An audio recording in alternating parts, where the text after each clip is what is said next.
आइए दोस्तों, आज शुरू हो रहा है बीटीसी थर्ड सेमेस्टर और बीटीसी थर्ड सेमेस्टर में आज का विषय है सामाजिक अध्ययन। और उस सामाजिक अध्ययन में एक टॉपिक चल रहा था भारतीय वित्त व्यवस्था, बजट से संबंधित। उसी बजट से संबंधित एक टॉपिक छूट गया था, उसी टॉपिक को हम आप लोगों के सामने लाना चाहेंगे। तो आइए शुरू करते हैं। आज की हमारे टॉपिक है वित्त विधेयक। तो देखिए, वित्त विधेयक का जो उल्लेख किया गया है भारतीय संविधान में,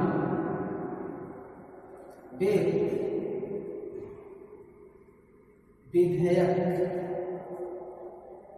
का उल्लेख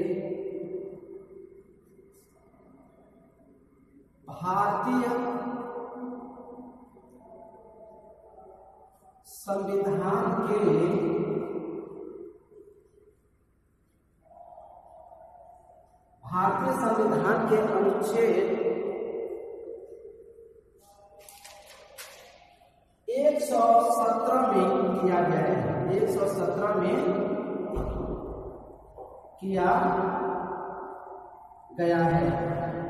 ठीक है, तो भारतीय संविधान में इसका उल्लेख 117 में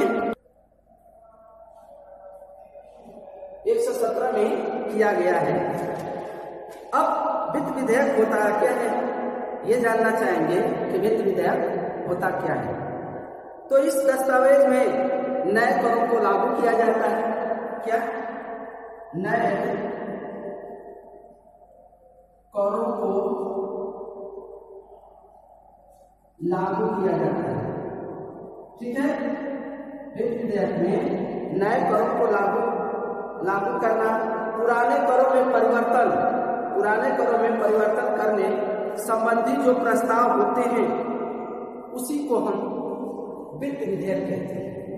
ठीक है, तो वित्त विधेयक यही है और इसका उल्लेख भारतीय संविधान के अनुच्छेद 117 में किया गया है। अब बात आती है कि बजट तैयार कौन करता है। बजट तैयार कौन करता है? तो बजट तैयार वित्त मंत्रालय बजट तैयार करता है। वित्त मंत्रालय बजट तैयार करता है। कब करता है? बजट कब तैयार करता है? तो बजट वित्त मंत्रालय बजट तैयार करता है, नहीं तो वित्त सचिव को यह जिम्मेदारी दी जाती है। वित्त मंत्रालय को या वित्त सचिव को यह जिम्मेदारियां दी जाती है। बजट की जो प्रक्रिया होती है वह बनने में लगभग 70 से 75 दिन का समय लगता है। यानी इस चीज को तैयार करने में लगभग 70 से 75 दिन का समय लगता है। संसद द्वारा बजट तैयार किए जाने तक जो सरकारी खर्च होते हैं के तहत प्राप्त किया जाता है। यानी संसद द्वारा बजट पास किए जाने तक सरकारी जो खर्च होते हैं, सरकारी खर्च के तहत प्राप्त किया जाता है।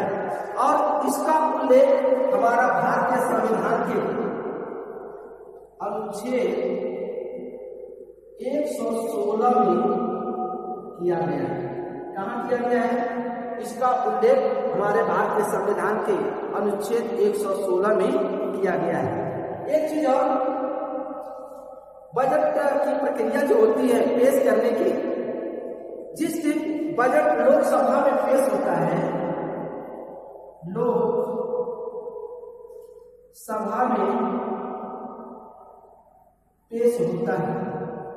जिस दिन बजट लोकसभा में पेश होता है उसी दिन राज्यसभा में भी पेश होता है। ठीक है, जिस दिन बजट लोकसभा में पेश होता है उसी दिन बजट राज्यसभा में भी पेश किया जाता है। यही था बजट का प्रक्रिया जो मैंने बजट पढ़ाया था। इसी में एक टॉपिक और लेकर के आते हैं और देखिए रेल बजट क्या है। रेल बजट एक टॉपिक है, रेल बजट। रेल बजट, अब रेल बजट क्या है? तो रेल बजट की जो प्रक्रिया है, रेल बजट को आम बजट से, रेल बजट को आम बजट से 1924 ईस्वी में एक वर्ग कमेटी के द्वारा,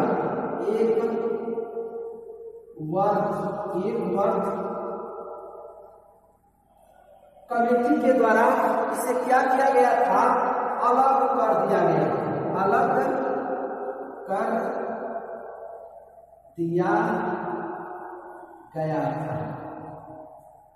रेल बजट को आम बजट से 1924 में एक वर्ग कमेटी के तहत इसे अलग कर दिया गया था। पूर्ण रूप से फाइनली 1925 ईस्वी में रेल बजट अलग से पेश किया गया। रेल बजट अलग से पेश किया गया ठीक है। पूर्ण रूप से 1925 में रेल बजट को अलग से पेश किया गया था। फिर इसे 2016 में समाप्त कर दिया गया। इसे 2016 ईस्वी में इसे समाप्त कर दिया गया। क्या किया गया? समाप्त कर दिया गया। ठीक है। 1925 में रेल बजट अलग से पेश किया गया और फिर उसके बाद 2016 में इसे समाप्त कर दिया गया और समाप्त करके और फाइनली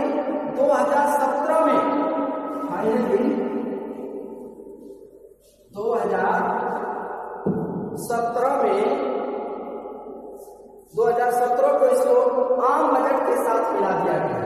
ठीक है। इसे आम बजट के साथ मिला दिया गया और एक साथ प्रस्तुत किया गया 2017 में। ठीक है। यह 27वां बजट था।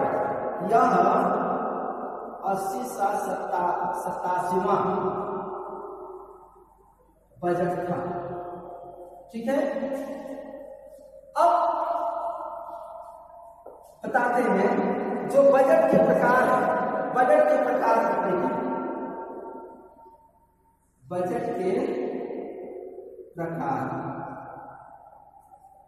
बजट के प्रकार तो बजट के प्रकारों में बहुत सारे बजट हैं। कुछ बजट हम परीक्षा की दृष्टि से आप लोगों को बताना चाहेंगे। तो एक है पहला बजट निष्पादन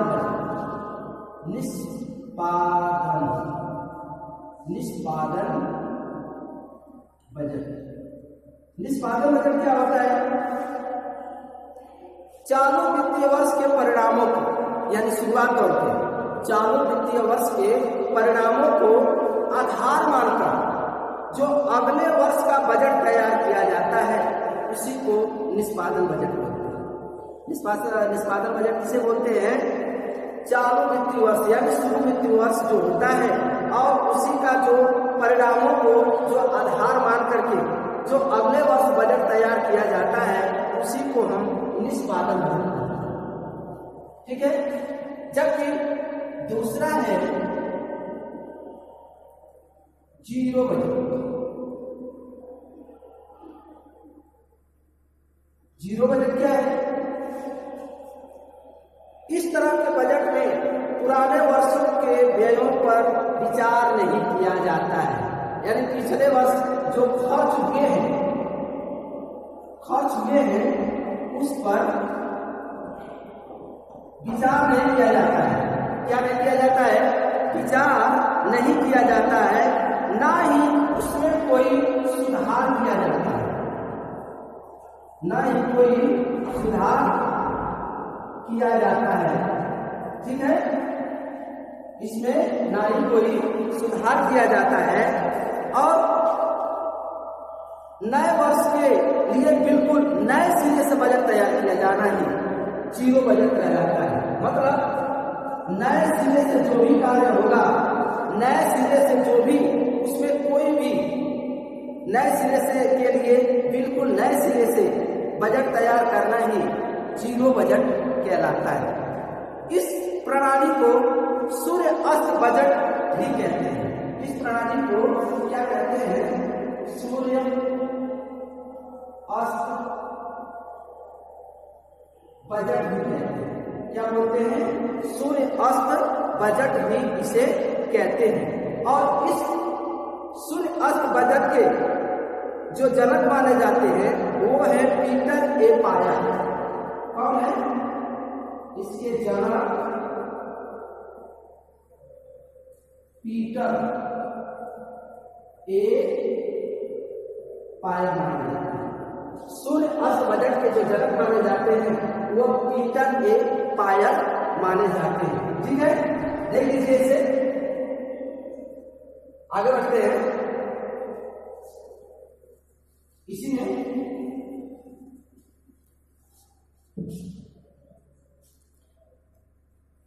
इस प्रणाली का प्रयोग सर्वप्रथम अमेरिका ने किया था।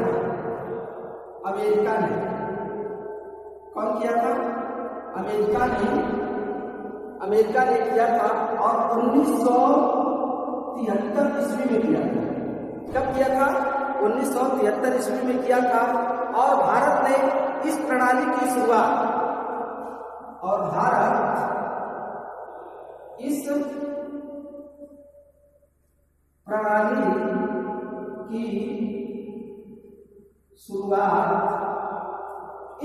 की शुरुआत 1988 ईस्वी में किया गया।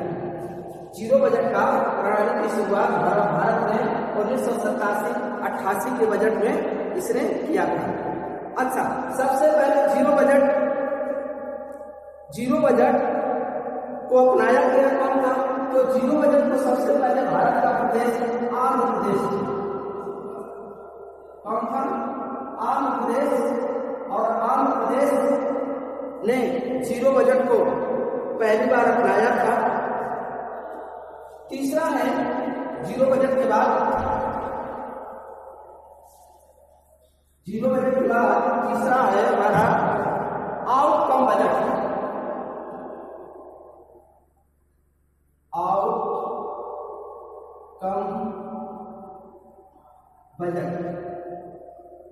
आउटकम बजट तो आउटकम बजट किसे कहते हैं? देश में बहुत सारी योजनाएं आती हैं।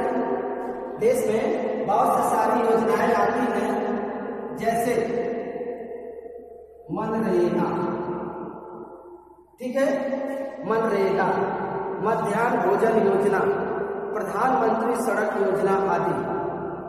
इन सभी योजनाओं पर बहुत पैसा खर्च होता है। इन बहुत सारी योजनाओं पर पैसा बहुत खर्च होता है। इस बजट में कोई खर्च का पैमाना नहीं होता है। यानी ये जो सारे योजनाएं हैं, इन योजनाओं पर बजट का जो पैसा खर्च होता है कोई पैमाना नहीं होता है। इसी को कम करने के लिए, इसी पर जो बहुत सारे पैसे खर्च होते हैं, इसी को कम करने के लिए हम आउटकम बजट पेश करते हैं। इसी को कम करने के लिए आउटकम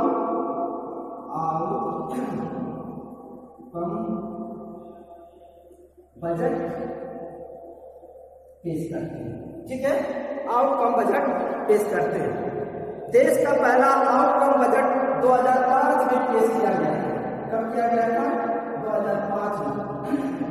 आउटकम बजट भारत का पहला 2005 में पेश किया गया था। इसका मुख्य उद्देश्य चालू वित्तीय वर्ष की हर तिमाही समीक्षा करना है। यानी आउटकम बजट का मुख्य उद्देश्य होता है कि चालू वित्तीय वर्ष की हर तिमाही पर इसकी समीक्षा करना है। अगला है चौथा हमारा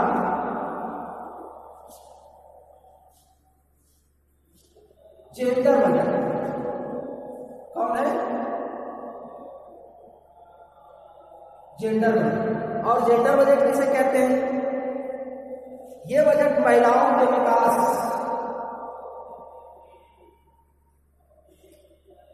महिलाओं के विकास पर खर्च किया जाता है। जेंडर बजट कल्याण से संबंधित योजनाएं, कार्यक्रमों के लिए प्रतिवर्ष एक निर्धारित राशि सुनिश्चित की जाती है। प्रतिवर्ष जेंडर बजट पर प्रतिवर्ष एक निर्धारित धनराशि निश्चित की जाती है। पहला बजट 1773 ईस्वी में प्रोफेसर फिलिप ने रखा था। जेंडर बजट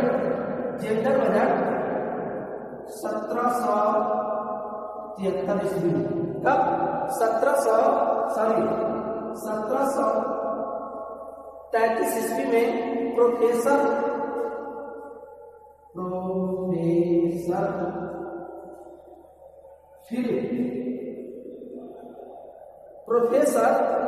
फिलिप, और ये फिलिप कहाँ के थे?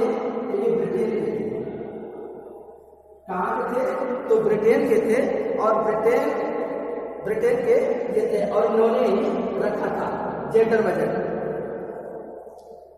भारत का पहला आम बजट 1860 ईस्वी में जेम्स विल्सन ने रखा था।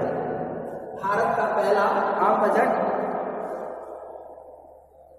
1860 ईस्वी में जेम्स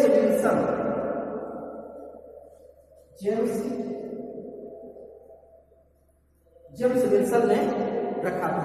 स्वतंत्र भारत का पहला बजट 1947 में आर के सरमुखम सेठी ने रखा था। कौन? आर के सरमुखम सेठी ने रखा था स्वतंत्र भारत का पहला बजट।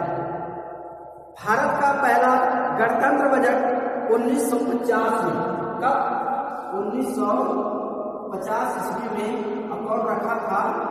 जॉन मथाई ने। कौन रखा था?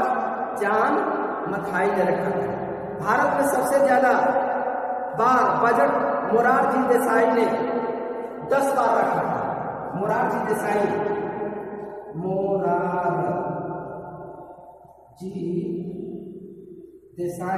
कितने बार रखे थे? 10 बार इन्होंने बजट पेश किया था। मोरारजी देसाई ने 10 बार बजट पेश किया था। 8 बार जनरल बजट, 8 बार क्या? जनरल बजट और 2 बार आम बजट इन्होंने 2 बार इन्होंने आम बजट रखा था। एक चीज और बार बार क्वेश्चन आता है कि प्रधानमंत्री रहते हुए वित्त मंत्री का कार्य कितने लोगों ने किया? यानी जो बाद में प्रधानमंत्री रहे, क्या वो लोग उसके पहले वित्त मंत्री कौन कौन रहकर बाद में वो भारत के प्रधानमंत्री बने? तो उसमें 4 लोगों का नाम आता है विशेष रूप से, और वो 4 लोग हैं, बता दे रहा हूँ, लिख दे रहा हूँ व्हाइट बोर्ड पे, और इसको आप अच्छी तरह से जान लें। पहला है पंडित जवाहरलाल नेहरू। पहले कौन व्यक्ति है? पंडित जवाहरलाल नेहरू। दूसरे हैं श्रीमती इंदिरा गांधी। श्रीमती इंदिरा गांधी, जबकि तीसरा है राजीव गांधी और चौथा है मनमोहन सिंह। ये वित्त मंत्री रहते हुए भारत के प्रधानमंत्रियों का पद उन लोगों ने संभाला हुआ है, कार्यभार किया हुआ है। जवाहरलाल नेहरू, इंदिरा गांधी, राजीव गांधी और मनमोहन सिंह। ठीक है दोस्तों, तो इसी तरह बहुत से सारे परीक्षा की दृष्टि से बजट आप लोग के सामने आते रहेंगे और आप जरूर इस वीडियो को देखें, जाने समझने का प्रयास करें, क्योंकि आपके बीटीसी थर्ड सेमेस्टर में ये टॉपिक है और इस टॉपिक को आप अच्छी तरह से अध्ययन करें। दोस्तों, इस वीडियो को आप जरूर देखें, लाइक करें, शेयर करें, सब्सक्राइब करें, बेल आइकन की घंटी भी बजाएं और जो भी इस वीडियो में त्रुटियां होती हों आप कमेंट के माध्यम से आप जरूर अवगत करें। हम अगले वीडियो में जरूर सुधार करेंगे। धन्यवाद।